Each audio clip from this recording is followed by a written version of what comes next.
Hello and welcome back to my channel. I'm so glad you are here and welcome to a new sewing and DIY video.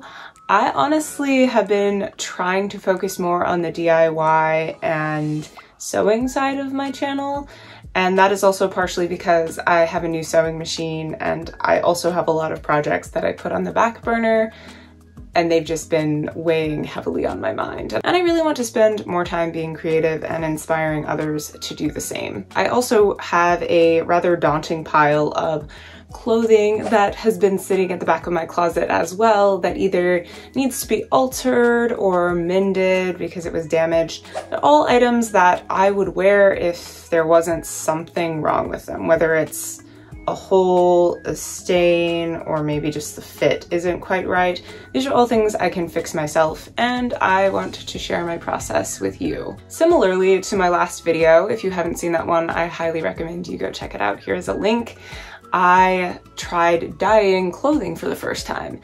This video, I will be doing something similar, but I want to try and mix dyes, so we will see how this goes. Also, I think both articles of clothing that I will be dyeing today are synthetic fabric, which means they will definitely hold the dye differently. Last video, I think most of what I was dyeing was cotton blend or 100% cotton material, and that tends to hold dye a lot more than what I will be working with today. To start things off, I think I will start the dyeing process for these two items, and the other three items I will probably work on later in the evening before bed, maybe while I'm watching a movie. I think it would be a nice relaxing way to wind down the end of my day. I am super excited. Let's get started. Okay, I have all of my supplies set up in my kitchen. I am waiting for my water to heat up for my dye bath. Speaking of which, if you are going to dye clothes and you want to do the stovetop method, I highly recommend investing in a cheap, I think 12-quart cooking pot. I got this one from Walmart for 12 bucks, and most dyeing processes require about 3 gallons of water, so this works fine. The main reason I recommend this is you don't want to use your nice kitchenware to dye clothing because it has chemicals in it. Speaking of chemicals, make sure you wear your rubber gloves during the process to protect your skin. You will also need a copious amount of salt. I think a dye bath requires about a cup of salt. So have your salt at the ready. You will also need a little bit of dish detergent, and you will need your dye color of choice. I am going to get experimental today and try and combine 2 different dye colors. This is only my second time dyeing clothing and I'm already trying to mix dye, so let's hope this doesn't backfire. I am going to be combining aquamarine dye with this dark green, which this is the color I used for the garments in my last video, and I got a very different group of shades for every single one of those. You'll also need the Color Stay dye fixative, and this is to be used after the dye process, not before. I made that mistake last time. I would also like to mention that in this video, instead of dousing the entire garment all at once, I'm gonna try my hand at dip dyeing. This top is, I think, 100% rayon, so we will see how it holds the dye. This one's gonna be interesting. The lining is a cotton blend, but the outer layer is some kind of polyamide, which I'm assuming is some kind of polyester. I don't know what a polyamide is, but it's synthetic, so it may not hold the dye hardly at all. By the way, one of the other things that you will need is a kitchen scale to weigh the clothes that you will be dyeing, because you base the amount of dye that you use off of the weight of the clothing. You will also want the kitchen scale to weigh your dye if you aren't using the whole bottle. I am not using the whole bottle. And because I'm mixing dye, I will only be using, I think, 1/4 of each bottle. And if you are weighing your dye and mixing it beforehand, just use a container that you can get rid of afterwards. I'm gonna use this pickle jar. I ended up mixing 4 ounces of the aquamarine dye with 2 ounces of the dark green dye. I'm assuming this affected the clothing coloration to some degree, but I do want to try dyeing clothes with just the aquamarine and see if I notice a difference. I feel like the end product was leaning more towards the blue and aqua spectrum of the color wheel, and for some reason I was expecting to get teal shades from mixing the dark green into the dye bath. Honestly, if I had done equal parts, maybe I would have gotten a more teal color. I'm not disappointed by the results, it's just different than what I was expecting. I used twine to section off the different portions of the top I was dyeing because the plan was to do a different amount of time for each section. This step might not be necessary and you might be able to get away with eyeballing these sections, but I liked being able to tell which portion of the top I was working on. I also hung my garment for dyeing in kind of a weird way, but I wasn't about to just stand there for 15 minutes trying to hold it still while the process was happening. I literally taped a string to my microwave and attached the top to that so it could just hang in the dye.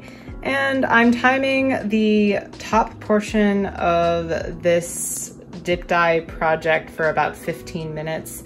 And then I'm gonna lower it again. So I really hope this works.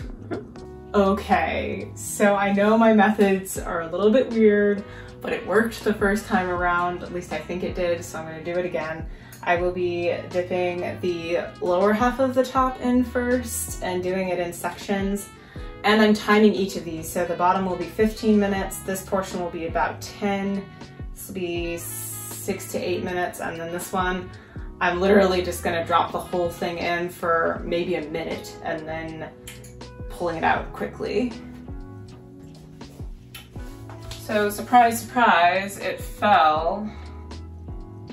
And now I'm trying to hopefully salvage my plan. Okay, the next portion I think I'm only going to let sit for about 2 minutes. I don't want the middle to be too dark.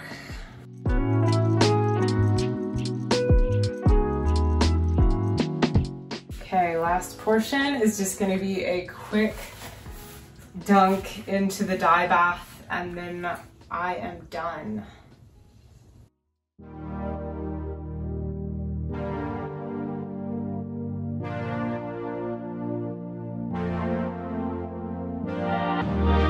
So real quick, I am going to do one more item and it is this t-shirt. I'm just kind of throwing this into the mix because I just have it and it's nothing super special. I don't mind the color, but I really love the color of this particular dye combination. So I'm just gonna go ahead and dye this one too.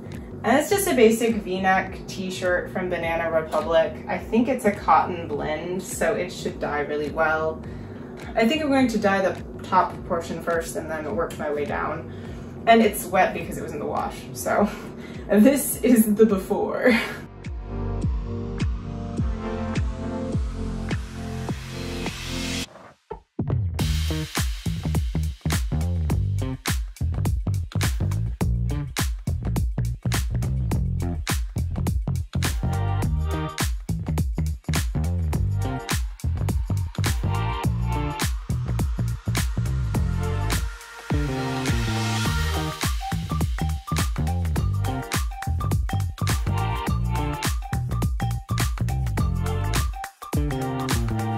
Later that same evening. I finished my day with some quick little mending projects. The first was a small hole in one of my dresses. I hate damage that isn't on a seam because it's more difficult to mend and also hide the fact that it was mended.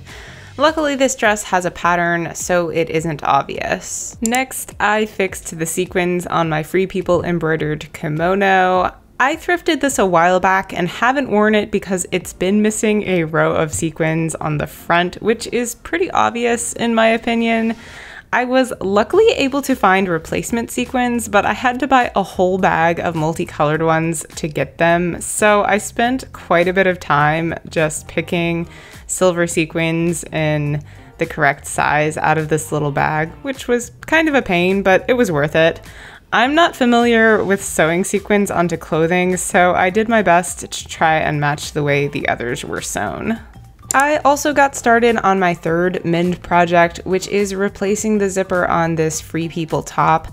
I thrifted this online a long time ago, and to this day, it's been one of my biggest thrift regrets.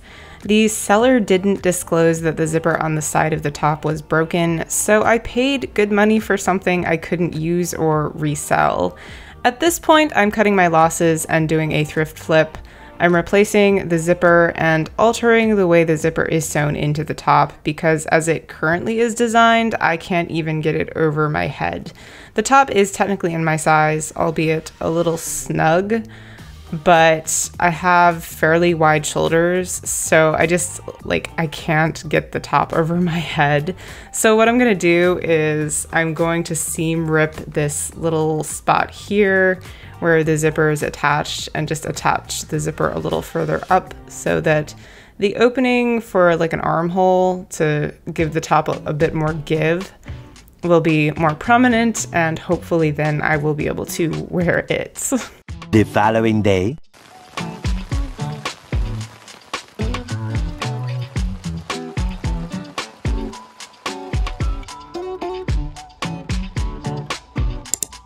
I've gone ahead and lined up all my seams, including the waistband, and I am going to go ahead and sew my zipper.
I am super pleased with the results of this little endeavor. Honestly, this is probably going to be one of my new favorite pieces.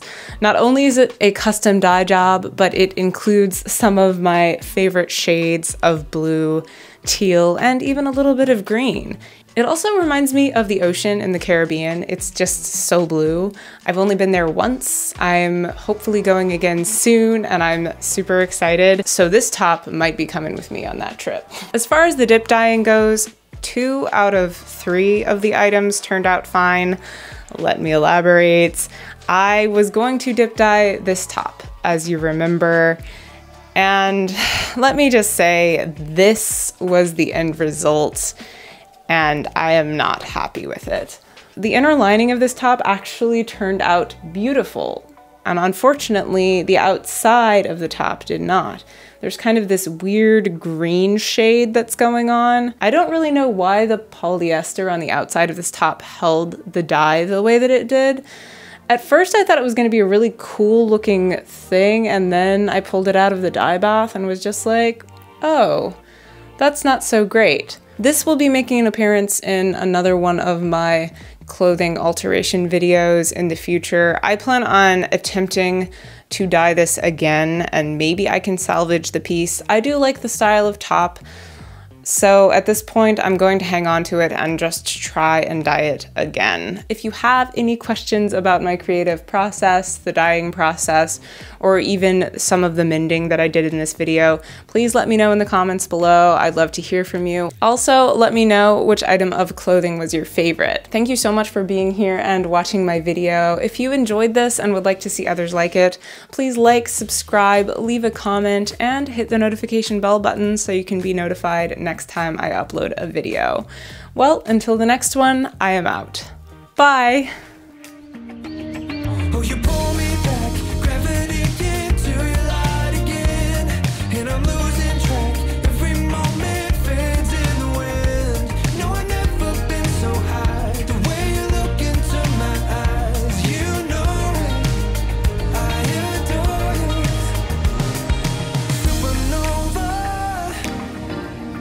When you're